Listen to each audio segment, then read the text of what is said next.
विजय असो, विजय असो.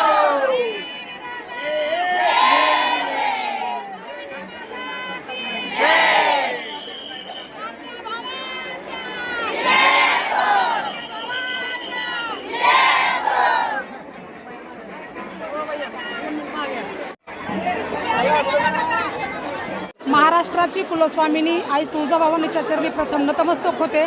आम्ही आज भूम परांडा वाशिम मतदारसंघातील सर्व माता भगिनी माझ्यासहित मी महिला आघाडी जिल्हा प्रमुख अर्चना दराडे व तिन्ही तालुक्यातील हजारोंच्या संख्येने माता भगिनी आज तुळजाभवानीच्या चरणी साकडं घालण्यासाठी आलेल्या आहेत. तर आमचं देवी